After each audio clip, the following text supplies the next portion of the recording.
Hey guys, welcome to today's episode. And we have Bryce Henson of Fit Body Boot Camp here with us. And today we're talking about what do you do when you are in a rut? So if you have tried different things and now you're like, listen, I need to lose weight. I'm in a rut. What am I doing wrong? How do I get back on track? That's what we're talking about today. So Bryce, welcome. Chantel, thank you so much. Super excited to be here. Thanks so much for having me on the show. So let's talk about that. So what do you kind of see when someone comes to you and they're like, I'm doing intermittent fasting. I feel like I'm doing everything right, but I'm just not losing the weight. I've still got 10 or 20 pounds left to lose. What are some of the things that you see that people are doing wrong? Yeah, it's a great question. I'll kind of start first just giving a little context of, I guess, who I am and the type of clients that I see. The CEO of Fit Body Boot Camp, which is an international fitness franchise, and most of our clientele are coming for a weight loss program. And the reason I share this with you, because there's a lot of different types of fitness, from yoga to bodybuilding, running, and our program, and what I've basically personal philosophy bought into is HIIT training workout. So high intensity interval training. We do 30-minute condensed, but a workout where you're getting resistance, strength training, also cardiovascular. But as we all know, since our clients are coming for weight loss, nutrition is the biggest component in terms of body composition change. That's the reason that we actually have a separate coaching program called Bootcamp Plus. But I share this with you because it's just so mission critical. So Chantel, when you mentioned that a client keeps on coming, but they're having a hard time losing that last 15, 20 pounds, this is really our specialty because, again, we focus at weight loss for our clientele. I would first start, interestingly enough, at the intangibles. I want to see how much they're sleeping. What's their water intake like? A lot of people actually overeat, even if it's out inside the eating window of an intermittent fast, because they're actually dehydrated. So I usually start there in terms of the recommendations. The third typically thing that I see wrong. And when I say wrong, meaning many times people are not sleeping at least 7 hours and your body's going to hold on, retain weight. You're not going to be optimized there. So that's an issue, even if you're doing your workouts and you're fasting correctly. The other aspect of it is, counting and tracking your food. So even though you are doing an intermittent fasting correctly, at the end of the day, and I know this is not popular advice, but it's the advice that if you want results, especially if you're a clientele looking to lose that 15 to 20 pounds, I'm going to want to see your tracked food. And that's super, super critical. And usually, the first few go-tos that I look for when a client has kind of plateaued or not seeing that last bit of result.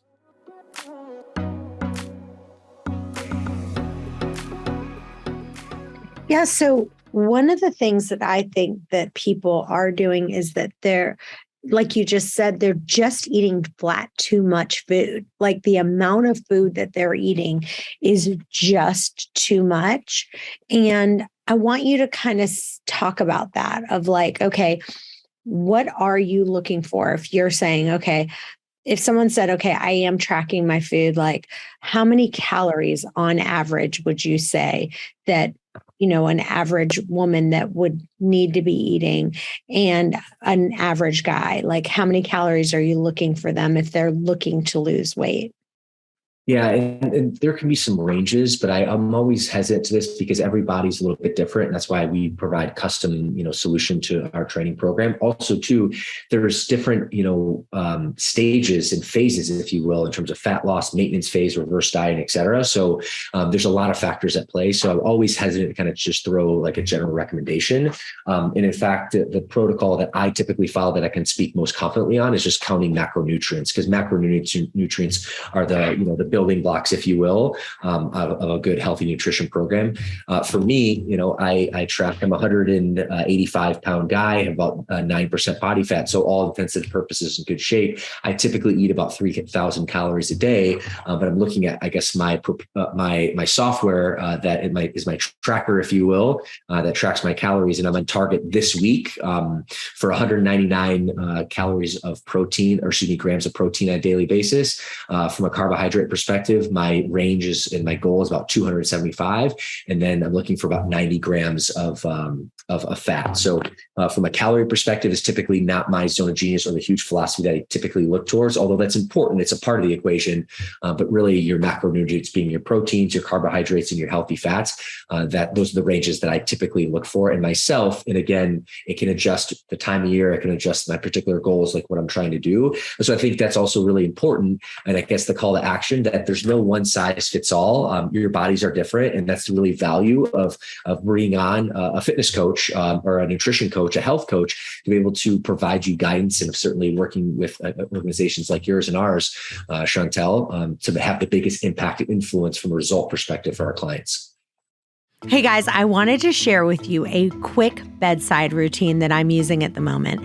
And I have a question for you, but listen to the end because we're going to give away some free gifts and some special offers.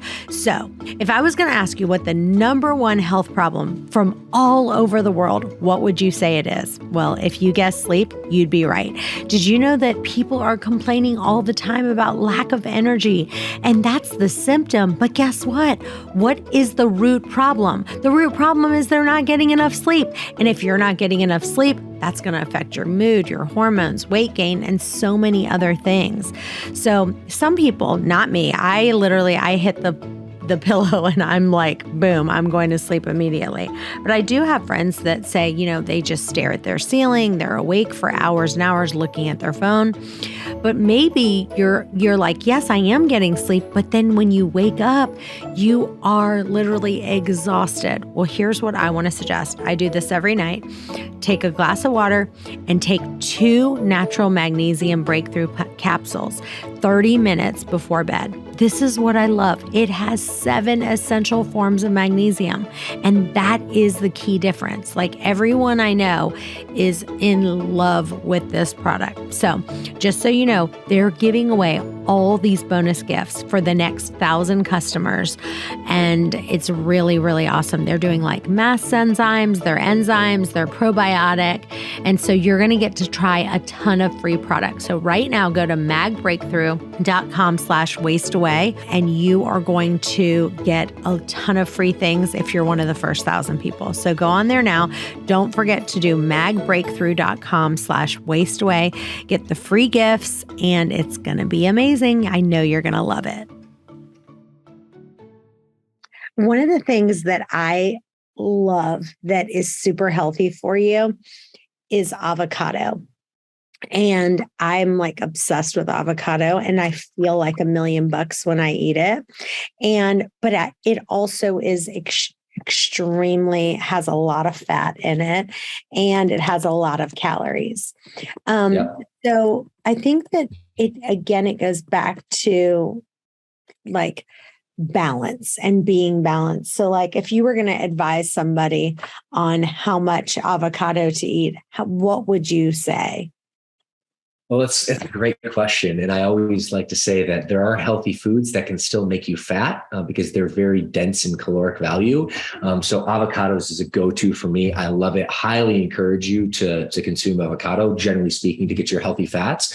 But it really goes down back to, I guess, my own protocol for myself, but also to what we teach our clientele is that you need to break it down to your macronutrients. And the reason that avocado has in high calories is because fats have 9 calories per gram in fat, whereas in carbohydrates or proteins, an example, for every gram only is 4 calories. So that's a big difference. 1 gram of protein, 1 gram of carbohydrate is only going to put 4 calories in your body, where 1 gram of fat is going to put 9 calories in your body.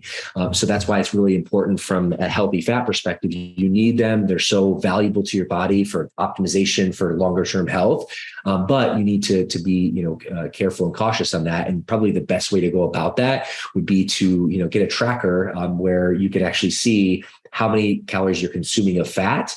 And ultimately that will give you a good indication, because again, that is something that you want to be cautious on. And it's a very common misconception that just because a food's healthy, like avocado as an example, or many other healthy fats, olive oil, et cetera, that I can eat this for days. And that's just not the case, because again, every single gram of fat has 9 calories in it. So something to be cautious around.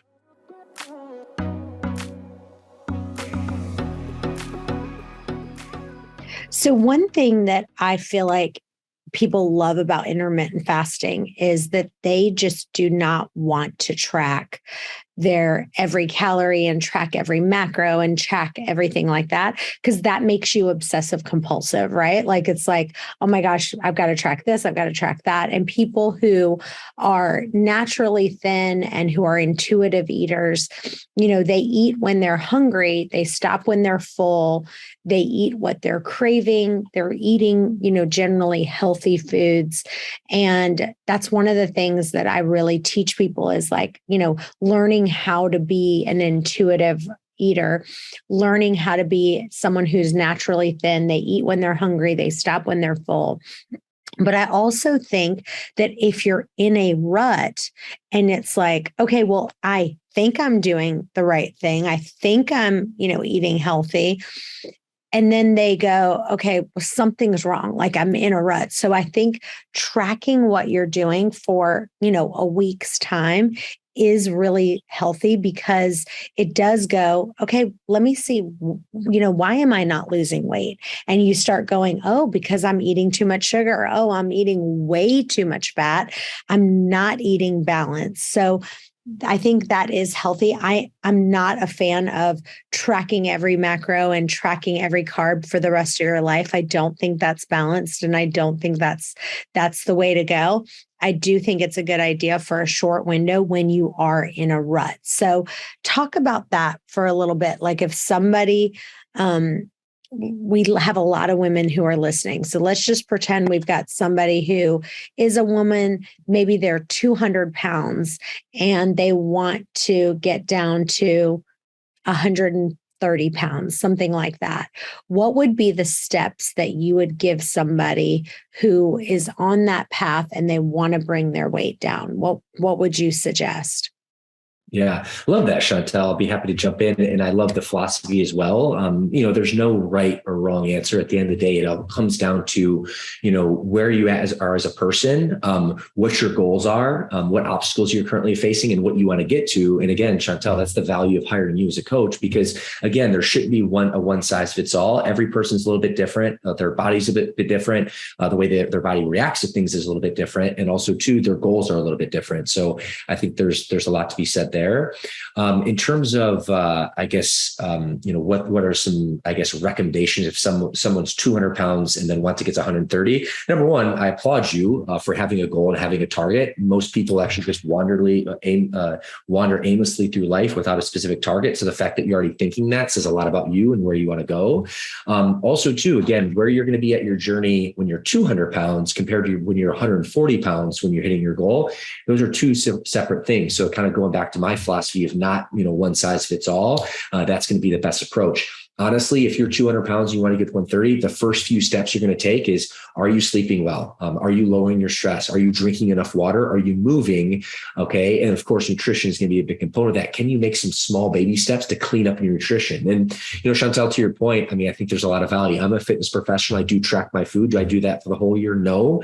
It can be laborious. Is there value in it? Yes. But I would say probably for someone 200 pounds, they just need to start moving, start working on some of the intangibles and make some adjustments to their, overall cleanliness and nutrition. And you're going to see some pretty significant results within a relatively short period of time. Within 90 days, an example, you're going to see, some progress there.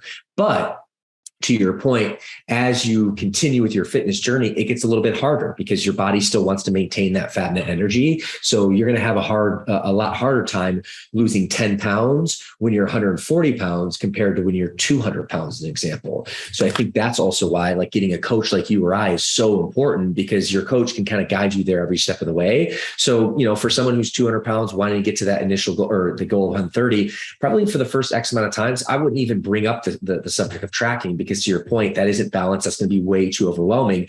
But once you get to that 140 pound threshold and say that things are progressing, well then, hey, can you continue on the journey?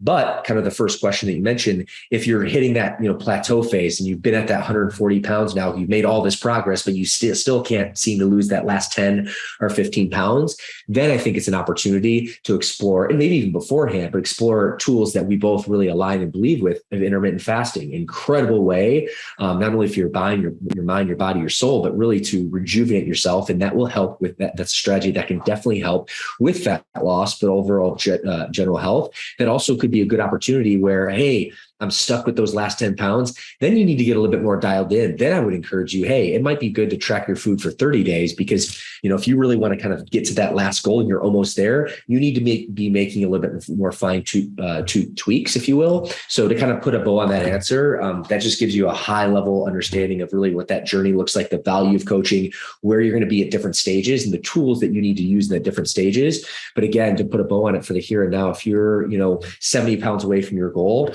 doing some intangible work, sleeping well, hydration, cleaning up some basics of your nutrition, making sure you're moving at least 3 times a week. I mean, that's going to see significant results, at least get you motivated. In the famous words of Tony Robbins, progress equals motivation. So if you can see a little progress, you'll become more motivated. And that's especially true if you're thinking, oh my goodness, intermittent fasting, that sounds so scary. Well, let's get you to the first few stages first, and then we can explore it as a way to optimize your result.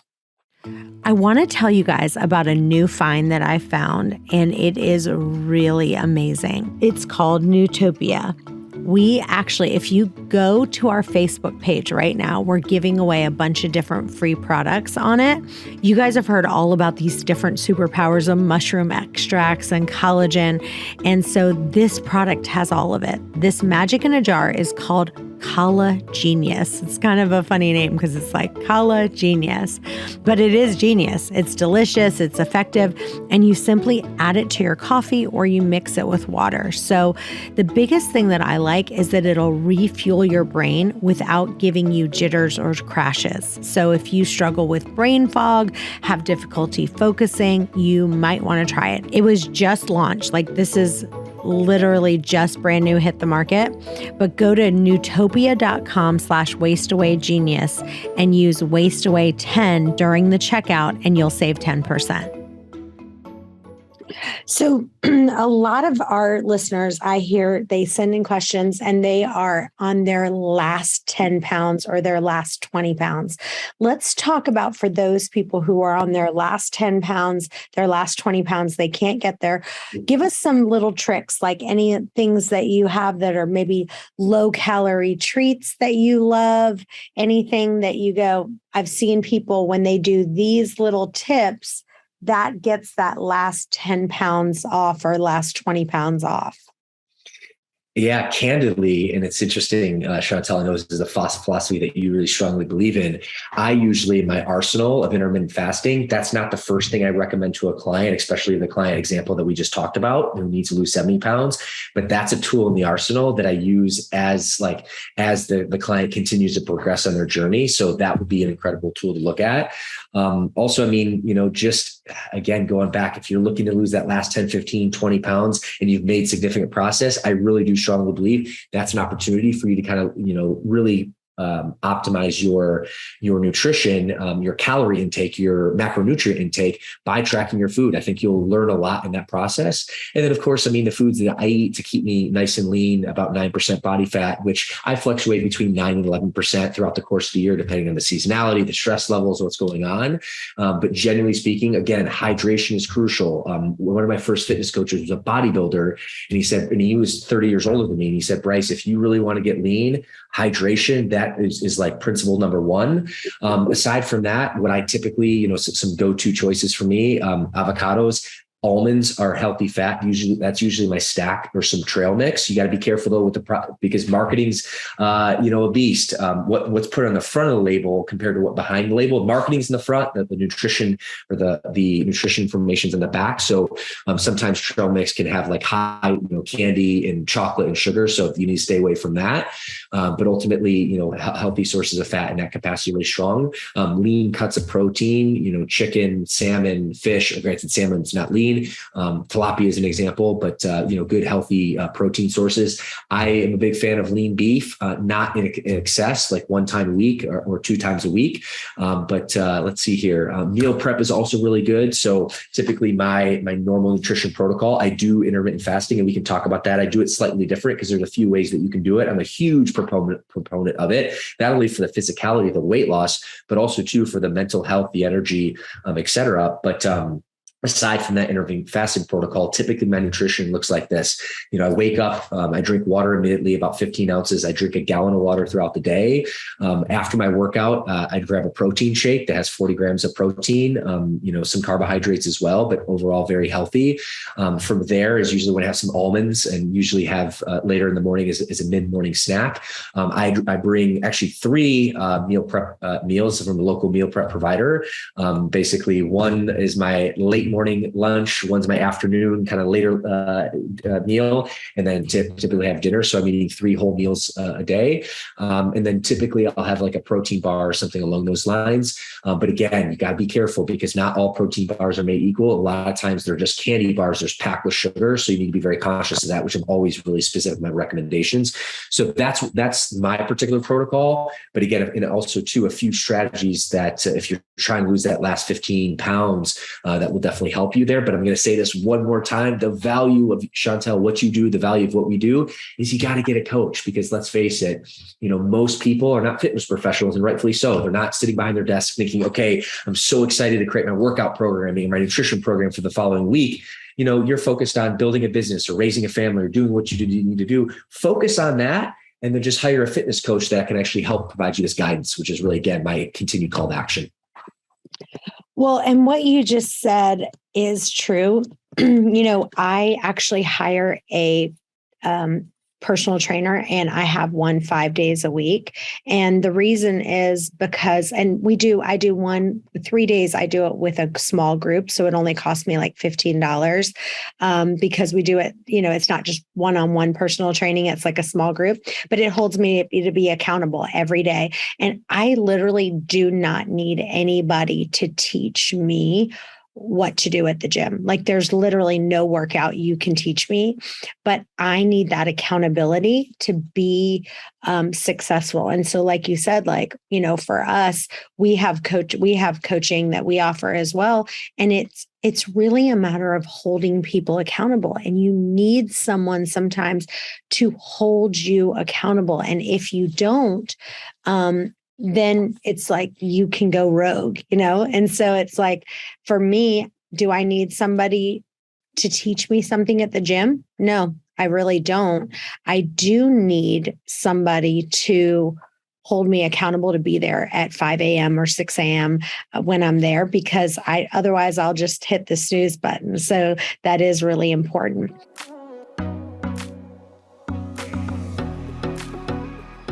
Let's talk about when you want a treat, what is it that you're going to go to? And I'll share something for me. There's something that I love. It's called Unreal Dark Chocolate Coconut Bars.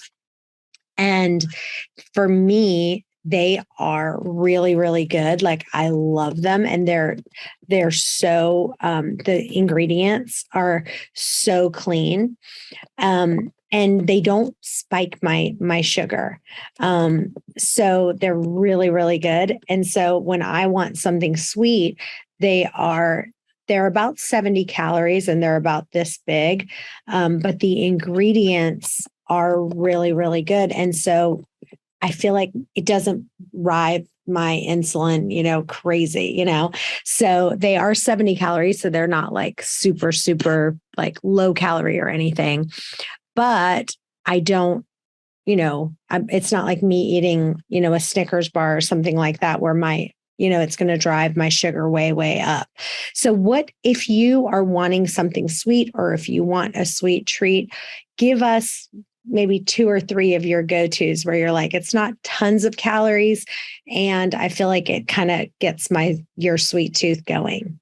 Yeah, I love that. And Chantel, my guilty pleasure, I'm a sweet tooth. I mean, everyone likes, carbohydrates, fries and pizza and all that, but I typically can avoid that without too much issue. But like the sugar is what calls me. I'm going to give you a few basic examples. And it's going to be nothing earth shattering. But my biggest actually call to action around this is, especially if you're going to dive into anything sweet, sugar is very addictive. I mean, there's studies out there that it's actually more addictive to hard drugs like cocaine. And I think there's a lot of truth to that, like especially, seeing people's, issues with sugar, with weight gain, just the way that makes them feel.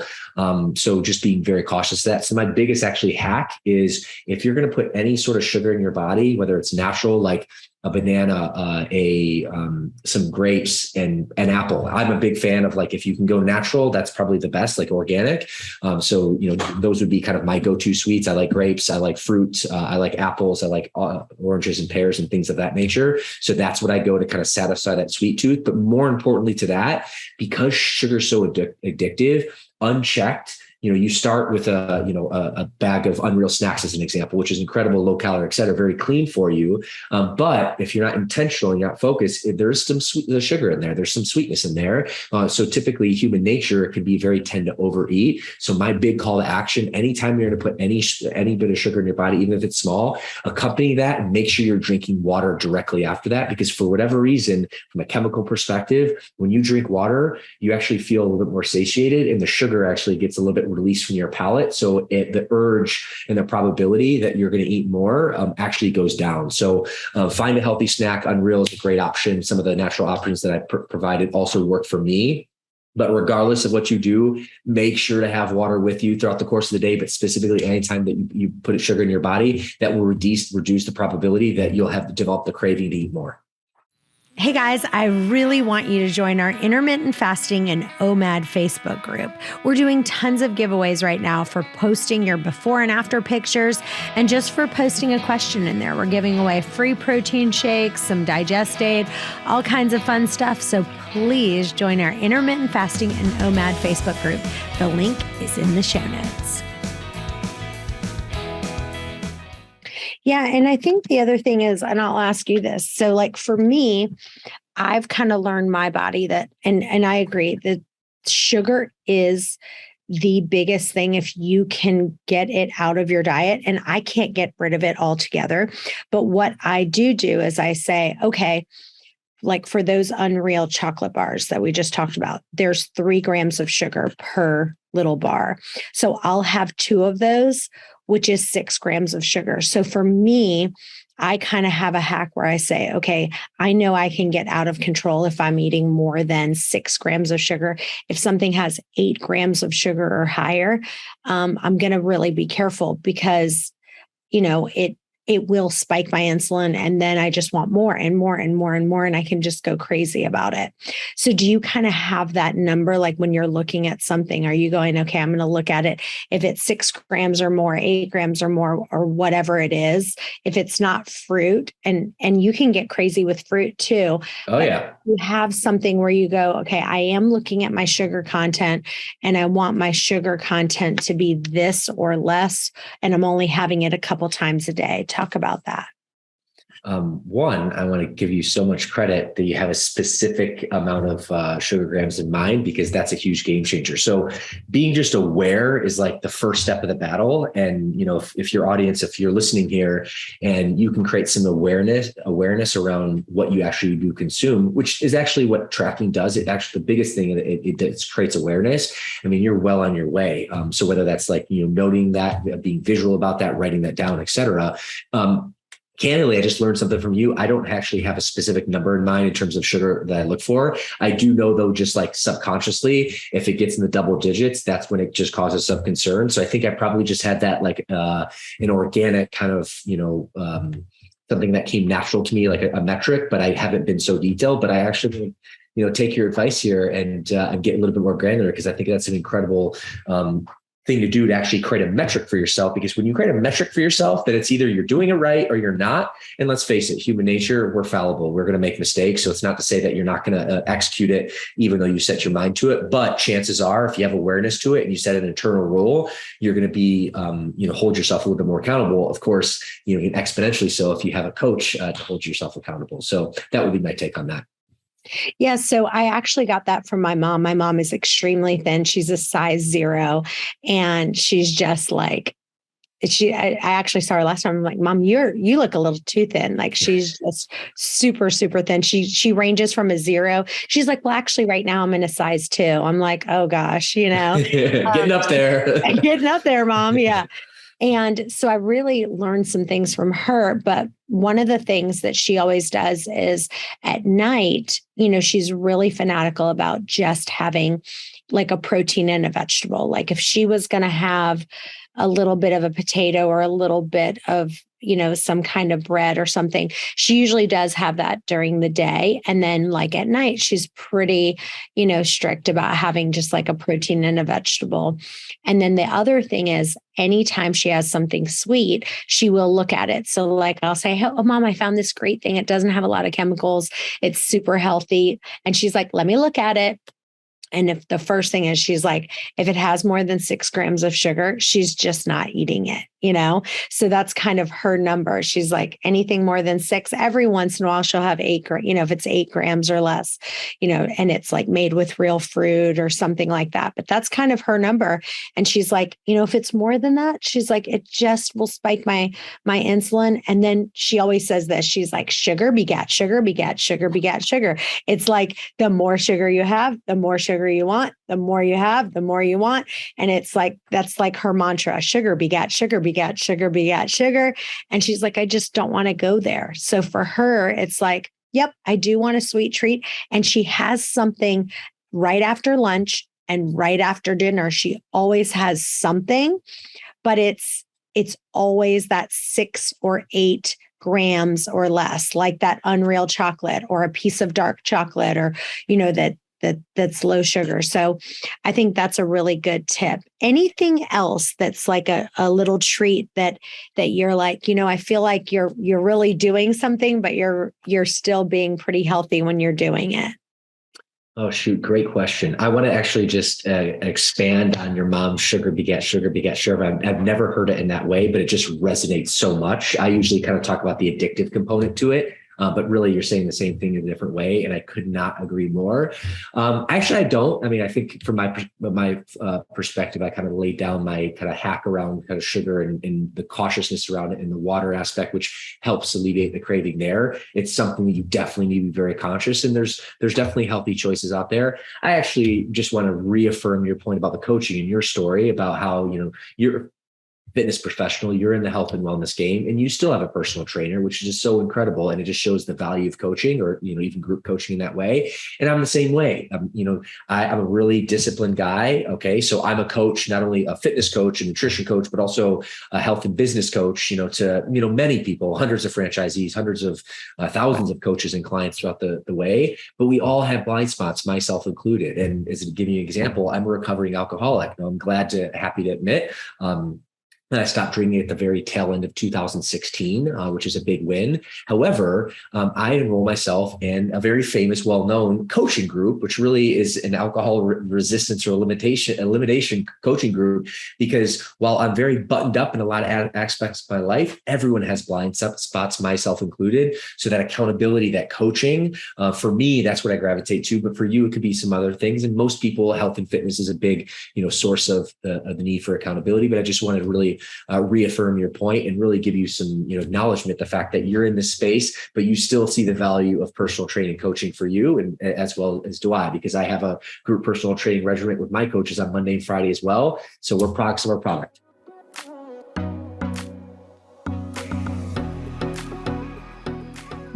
Yeah, I will give one more tip that I want to say, and I want to acknowledge what you just said about your blind spots. And, I am not a big fan of tracking every little thing for long, long periods of time. But I do think it's really, really important for you to do it for short periods of time so that you can learn, like we said, like, oh my gosh, I never even realized in one sitting, I cut up an avocado in small chunks and I was eating 3 avocados, and that was 750 calories and massive, massive amounts of fat. And what happens with intermittent fasting that is a problem is you get so hungry. Yes. You get so ravenous that you're like, as soon as you see something, like you could sit down and someone sees guacamole, they have this much guacamole and they're like, oh, I'll have that guacamole with cucumbers. And by the time you know it, I've literally watched someone who was like, yeah, I had a bowl of guacamole and then I had sliced cucumbers. And in their mind, they're like, well, I'm eating really healthy. But if you tracked it, it was 750 calories and, God knows 40 grams of fat in one sitting. And then in their mind, they were being really healthy. And so I do really think valuing the fact of, yes, with intermittent fasting, you don't have to track. But if you're in a rut, you do need to go, okay, what am I doing wrong? And the only way to sometimes see what you're doing wrong is to track and to get a coach to kind of get rid of some of those blind spots, because you really can't see them on your own sometimes. So I love that. But I want to also say one other thing that one of my friends said to me, and I'll never forget it. She's extremely thin. Again, she's one of those in a size 0. She's very, very small. And I said, let me ask you your tip. And she says, I have about 7 cups of tea a day, like an herbal tea that she drinks. And she's like, it's some kind of organic, healthy herbal tea. And she's like, for a while, I cut out the tea. And she's like, I actually gained about 8 pounds.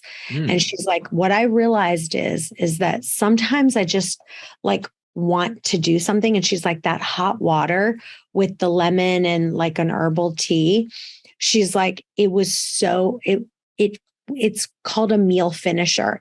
And I think that every person, I know for me, needs to find something that is their meal finisher. And the reason is because I know for me, I'll want something sweet or I'll want this. If I have a cup of coffee, even with a little bit of a cream in it or whatever, I drink that cup of coffee and that finishes my meal. And now I know I'm done. I'm not keep on going. Having a cup of herbal tea with lemon, that finishes my meal. So I'm not because I can get I'll have a little more of this or a little more of that or a little more of that, and figuring out what your meal finisher is. Like I said, for me, sometimes that meal finisher for me is that one piece of that coconut dark chocolate. It's 3 grams of sugar. It's 70 calories. And then I have that with a cup of, coffee or a cup of hot tea. I now have trained myself. I'm eating a little bit less than I want to. I know I'm having that little treat. I have that cup of hot tea.